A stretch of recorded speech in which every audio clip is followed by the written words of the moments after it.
Hello and welcome to another episode of Laker Connections. I'm Aaron Valentino. And I'm Brian Rudman. As always, it's time to start the show with This Week in Laker Sports. Brian and I will go through the major Laker matchups that happened over the course of this week. Brian, let's start with some men's hockey. That's right. Let's start off in the wheelhouse as the men's hockey team kicked off their regular season. Oswego hosting the Cortland Red Dragons to open up the season, trying to get off on the right foot, and they certainly would. We'll start off in the first. Cortland looking on the odd man rush. Looks like they're going to create an opportunity, but no, Carson Vance shutting it down, and he's going to open things up for Oswego. It's going to be Mitch Emerson. He's going to feed one to Carter Allen, who's leading the charge into the offensive zone. He leaves it for Colton Fletcher, who buries it 5-hole. Oswego up 1-0. Cortland would get back, though. It's going to be Connor Beck squeaking one through David Richey. We're all tied up, and we're headed to the second, but it was all Oswego from here. Jody Sullivan from the captain, Josh Zizek, putting the Lakers up, and they would keep on rolling. Now Oswego odd man rush. It's going to be Max Novick, burying it, and he wouldn't be done yet. He would add another here. Max Novick, short-handed, going to make it 5-1 Lakers. We'd head to the third. Both teams would add a goal. Cortland right here. They're going to cut the deficit to 3, but that's all they would do. Oswego State takes this one 6-3. They're starting the season off 1-0. So, Aaron, how were the Lakers able to get the job done against Cortland this weekend? Yeah, this is overall a great way to start the year if you're the Lakers. Not only do you go 1-0 overall, you go 1-0 in the conference and get 2 points in the SUNYAC. You know, overall, I thought everybody played really well. Everyone looked pretty sharp. They were much more disciplined this game, which is what we talked about last week going into it. They let up 5 penalties compared to 7 against Nazareth in their last exhibition game. Everyone overall just looked pretty sharp. David Richey looked very good for his first, 60 minutes out there. 2 players I do want to touch on, though. Colton Fletcher, he has been everywhere so far this year. And Carson Vance, making his Laker debut, had a great game. Looked fantastic with speed out there. Yeah, we saw Vance right there on the highlight, making that great defensive stop. But like you said, staying out of the box, that was huge for this team. You don't want to go down a man and give teams like Cortland the opportunity. But also, that odd man rush was really working for Oswego in that game. We saw it a couple times on the highlight. When they have the numbers, it creates opportunities. It gets the goalie moving between the pipes, and it opens up those spaces to allow your offense to really convert. Oswego men's hockey 1-0 heading into whiteout. Switching to soccer now, as on Saturday, the Oswego State men's soccer team also took on the Cortland Red Dragons in the first round of the SUNYAC playoffs. After no goals were scored in the first half, Cortland scored with 8 minutes left in regulation. Then 3 minutes later, Omar Espinosa scored and tied the game that was then sent to overtime. After a hard-fought OT, the game was sent to penalty kicks, where the Lakers lost 6-5. So, Brian, what did we see from both these teams in the first round of the SUNYAC playoffs? I mean, look, this was a really close game. As you said, went to overtime, went to penalty kicks. And, it's a tough way to end the season. It's really a heartbreaking loss. As you can see, it was a great year for them, a historic year for this Oswego State defense in particular, and it really showed out in this game. They controlled the play. They weren't allowing Cortland to get many opportunities. They didn't give up a goal until after the 80th minute. And as you can see here, really, only let Cortland get 6 shots on goal. So it's really a shame. Granted, they only created 7 for themselves. But at the end of the day, this game got to penalties. And when you get to penalties, it's anybody's game. It's about whether the kicker can step up and stay calm and put it on net. And then it's about the goalie, whether he guesses the right way. And unfortunately for Oswego, they just guessed one time too little. Yeah, overall, I thought this was a very even game, just like the game they played earlier in the season. But unfortunately, somebody had to win this one. It was a very, even game. Each team took 18 shots, 7 shots on goal to 6, like you said. Cortland led a little bit in corners, 8-5. But overall, it was a great season from the Lakers.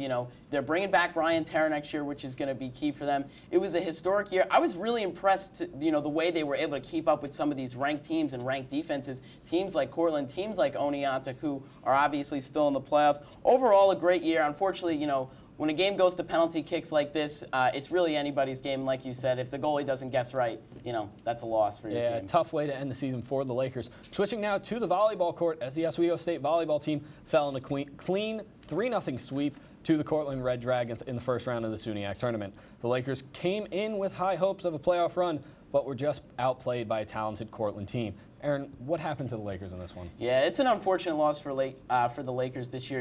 They improved in the conference. They went 5-4 this year. I actually talked to Shauna O'Flaherty yesterday for the Oswegonian, and she said Cortland has a really good serving team, which does make sense considering they were second in the SUNYAC and aces this year.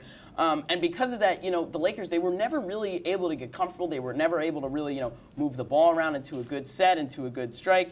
And overall, that's not going to That's not going to bode well for you. They also didn't control the pace of the game. You see the game here, Cortland obviously with a clean sweep there. They beat him in points by 10, and then Oswego made 19 errors. That's not good for any volleyball game, let alone a playoff game. But overall, just an unfortunate way to end the season. Yeah, like you said, they really didn't get comfortable. You saw that with the errors, 19 errors on the game. You just don't want to do that. It's not going to set yourself up well. They really never got going. The second set, they made it closer than the others, but really just couldn't get things going.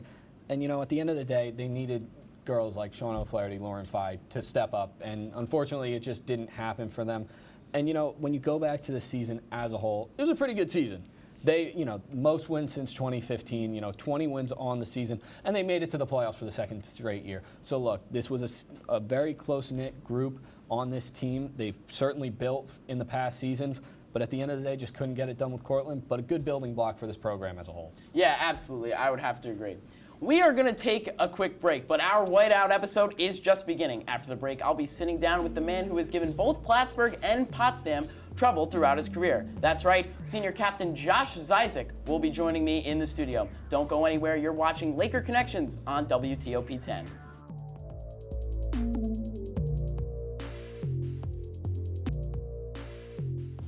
Welcome back to Laker Connections. I'm joined right now by senior captain of the Oswego State men's hockey team, Josh Zyzek. Josh, thanks for joining us. Thanks for having me. So I want to start, you opened up the season against the Cortland Red Dragons last Friday, and you were able to come out with a win 6-3. Overall, how do you guys feel you played that game?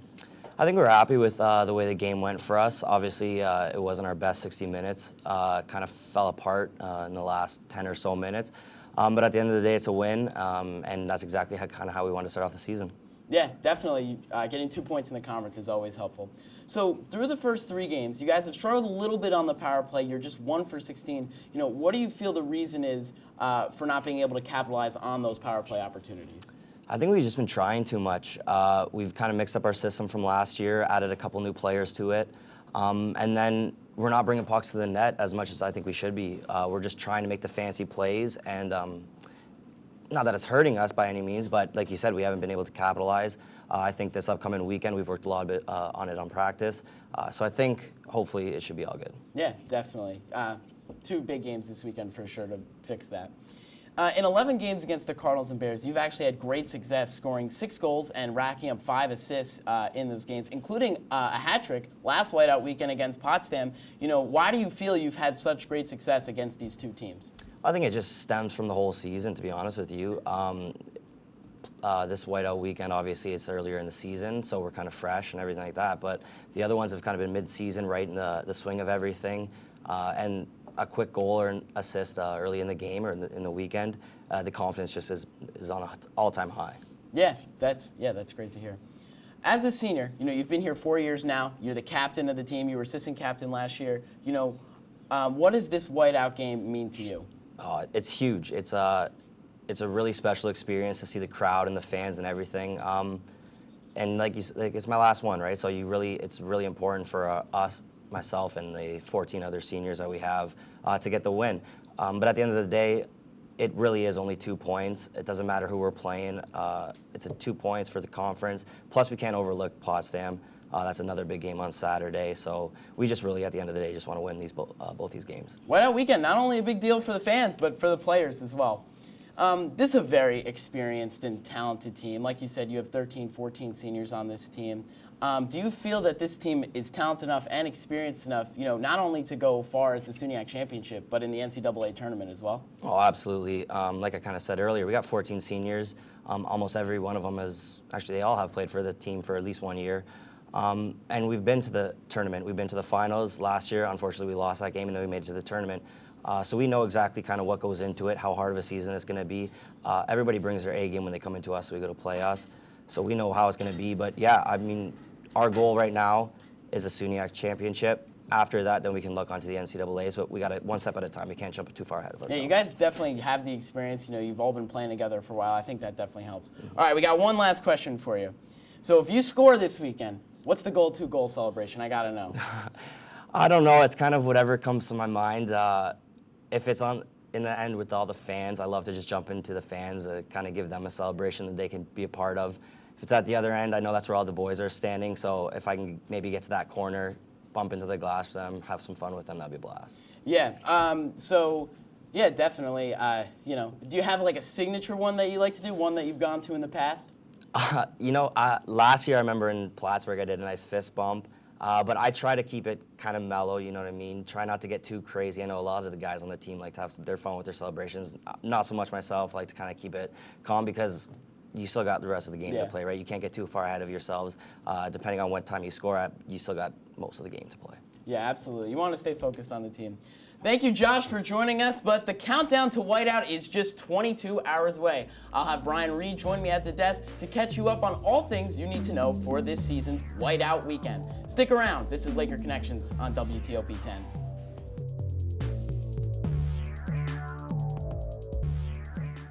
Welcome back to Laker Connections. It's time to talk some hockey. The most wonderful time of the year has returned to Oswego, and I'm not talking about the holidays. Tomorrow night, the Oswego State men's hockey team will host the arch-rival Plattsburgh Cardinals in the annual whiteout game. We sat down with head coach Ed Gosick to get his thoughts on the upcoming game. We've had a good week of practice. We'll see how that translates into the game, see how the emotion, the discipline. I guess my expectations would be that we would be better in all those areas. And then, hey, we have no regrets. Coach Gosick talked about controlling their emotions in this game. With a game that rides so much on emotion, how can the team treat this just like any other game? Well, I think you just got to realize that at the end of the day, like we talked about earlier, it's 2 points. And you want to stay focused on the task at hand at getting those 2 points and going 2-0 in the conference. You don't want to let Plattsburgh get under your skin either. Like you said, this is an emotional game, like Coach Gosick said. It's an emotional game, so don't let them get under your skin and start making silly penalties. You also want to play a full 60 minutes of hockey like Josh Isaac said. They fell apart a little bit at the end of the third period last week against Cortland. So just play a full 60 minutes and just focus on getting those 2 points. Yeah, you're right. And it all starts with staying out of the box. That's a big key for this team. Like you said, controlling your emotions. Because when you put yourself in the box, you're putting yourself a man down. And that allows teams like Plattsburgh to really take advantage. And that's the last thing that this team wants. You look at Oswego on the penalty kill last year, and they did okay, rather well. But the biggest thing is if you let a team like Plattsburgh take advantage of that and put themselves on the board, all of a sudden you're taking this great whiteout crowd and this great environment out of the game to a certain degree until you can get that one back. So you don't want to fall behind. You don't want to be on your back foot. And when you flip it around, you just saw the stats. Plattsburgh had one of the best penalty kills in the nation last year. Oswego has a very good power play. Isaac talked about it earlier when you were talking to him in the interview about how they need to get things going. It's going to be a big key for this team to get that power play rolling.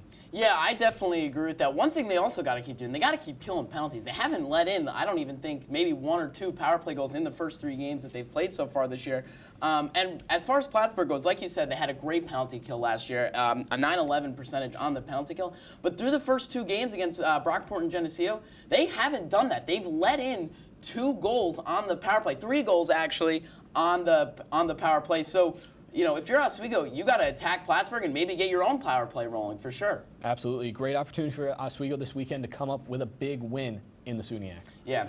Well, after the Lakers take on the Cardinals on Friday, they will then suit up again the next day to take on the Potsdam Bears. The Bears come into this weekend 0-1-1, tying the defending SUNYAC champion Geneseo Knights and falling to the Brockport Eagles. Last season, the Lakers won both times they matched up against Potsdam. Head coach Ed Gosick talked to the media today about how this game is just as important as Plattsburgh. Every game is of equal importance, whether you're playing, the bottom. Some years the bottom team in your league or the top team in your league, we have to worry about ourselves, control ourselves to try to keep that even keel. So, Brian, Coach Gosick talked about, staying focused on this game after whiteout game, after Plattsburgh. How do they do that? Well, like Coach Gosick said, like Josh Isaac said earlier, at the end of the day, it is just a game. It's 2 points. It's worth as much as the Plattsburgh game is at the end of the day. It may not do as much for you, with your confidence and, your mentality going forward, but it is just 2 points. It's a big 2 points. It's not just 2 points. It's big 2 points that you have to get. And it starts with taking it seriously. You get out and get out early. That's the big key. Don't sit back. Don't approach this game like, it doesn't mean as much as the game before. Because it will be difficult for this team to suit up the very next day and get things going. Because at the end of the day, win or lose on Friday, your mentality may not be the same as going into any other game. You win, you're riding that high, you're feeling really good. You may not come in as focused. And if you lose, you can't be hanging your head, and you don't want to come in like that because that's when you get into trouble with a team like Potsdam. Yeah, Potsdam's a different team this year than they were last year, but the Lakers have dominated this matchup in the past. Again, this is 2 points at the end of the day. It's 2 points against Plattsburgh. It's 2 points against Potsdam. You look at these last couple of matchups here. I mean, last year they were able to beat them 5-2 and 3-2. They lost 1-0 at home, but then before that, 7-1 and 5-4. So this is a matchup they're relatively familiar with and they're relatively confident in. But also, Potsdam's a better team this year. Like I said earlier, they tied Geneseo earlier in the season, and then they fell to Brockport 3-2 earlier in the season by just 1 goal, and those are 2 of the better teams in the conference. So if you're Oswego, you want to do the same thing you're doing against Plattsburgh. You want to play a full 60 minutes. You don't want to, get lazy at the end of the third period.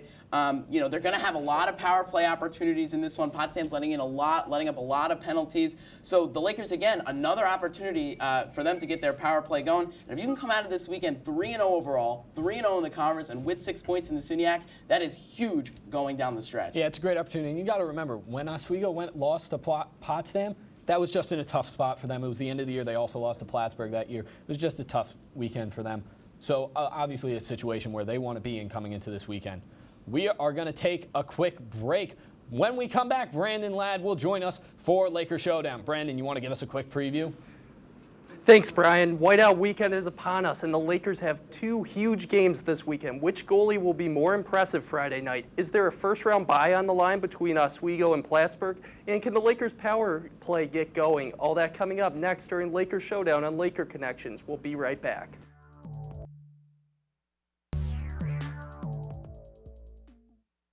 COP 10. I'm your moderator, Brandon Ladd. After a bizarre 3-way tie on Halloween, Aaron is still looking for his first Lakers Showdown win of the year. Is tonight the night? Absolutely not. I have no idea. No, I honestly have no idea. As a reminder for our viewers, I'll ask the guys 3 questions about Lakers sports. They'll have a minute 30 seconds to debate. Whoever has the better argument wins the point. Guys, are you ready? No. Absolutely. Wow, lack of confidence. Yeah. We may 3-1. Brandon, let's get going here. We may be just 1 week into the regular season, but the game is already shaping up to have a huge impact on both teams and their seasons. Looking at the men between the pipes, who needs to step up more tomorrow night? David Richer with his job on the line, or Jimmy Parita looking to prevent Plattsburgh from going 0-3 in the SUNYAC? I think it's David Richer, and here's why.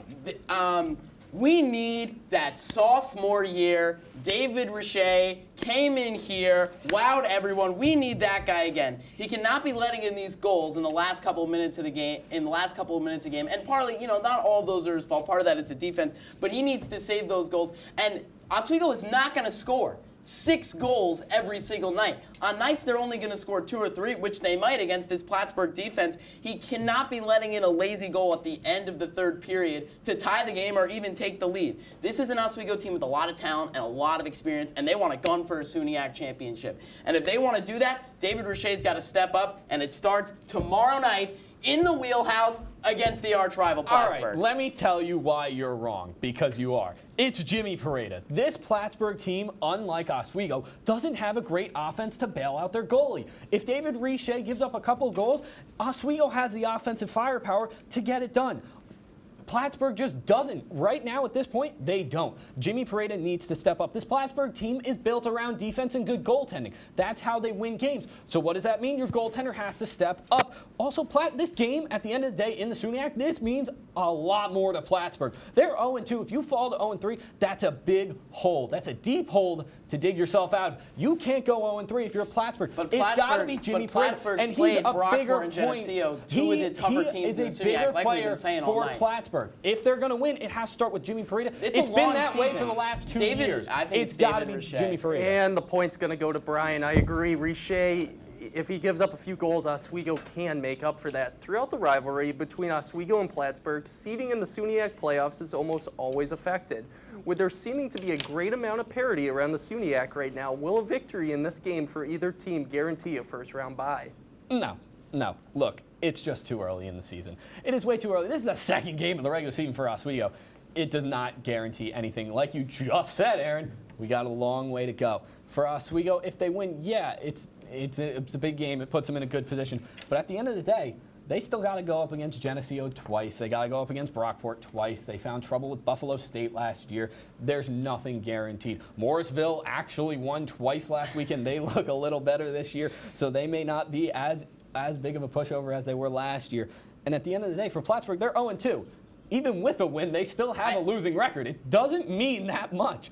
At the end of the day, this does not guarantee anything. It's the second weekend of the season. You cannot be throwing around the word guarantee. The second weekend of the season. You can look at the SUNYAC standings right here. I don't know if guarantee is the right word. I think you're right about that. But I do think that's what this game could mean for Oswego. They win this game. They're 3-0 overall. They're 3-0 in the conference. They have 6 points, and a win on Plattsburgh early in the season could be huge for them. Who is better than these two teams in the conference? Geneseo, all right, defending SUNYAC champions and Final Four appearance last year, and possibly Brockport. Brockport ran through the weekend last week. And Plattsburgh already lost to Brockport you early in the just proved season. my point by saying it's not guaranteed. Your argument if is Oswego gone. wins this game, if Oswego You said goes, guaranteed. can I talk? I didn't even get to make my point. You talked over me. And the point's going to go to Aaron. It might not be a guarantee, but they can really bury Plattsburgh this weekend. Switching to Oswego's other opponent this weekend, Potsdam, the Bears found themselves stuck in the sin bin during their first 2 games of the season, totaling 53 minutes on 17 penalties.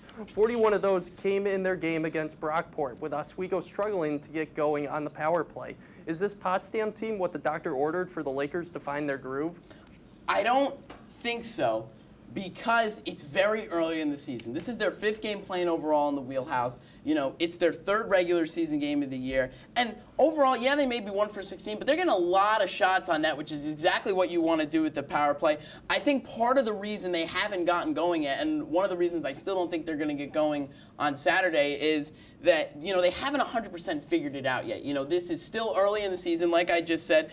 I think the power play is going to come. It was one of the best in the country last year, but it's going to take a little bit more time than 3 SUNYAC games and 5 games overall to get the power play going. Plus, you know, we've seen Nazareth and Carleton Place get under the skin a little bit of the Lakers this season. And, you know, if they get distracted on Saturday against Potsdam, they're not going to be able to capitalize on the power play here's opportunities. the thing. You say it'll come with time. I think the time is now. There's no better time than Whiteout Weekend to get things going. They're going to have a ton of opportunities this weekend against a Potsdam team that has not shown any discipline so far this year. This team, this was their bread and butter, the power play. They've been working a lot on it so far this week in practice. We heard Josh Isaac talk about it earlier in the show. But at the end of the day, also something else I want to point out, Michael Gillespie was a huge piece to this power play offense. We didn't see him last week. We didn't see him against Carleton Place. We may see him back this week. If he's back on the ice, that's a huge bonus for the Lakers. And I think that the fifth game, with all the opportunities that they have, I think they'll finally get that power play going. They've been working on a lot, and they certainly have the offensive talent to do it.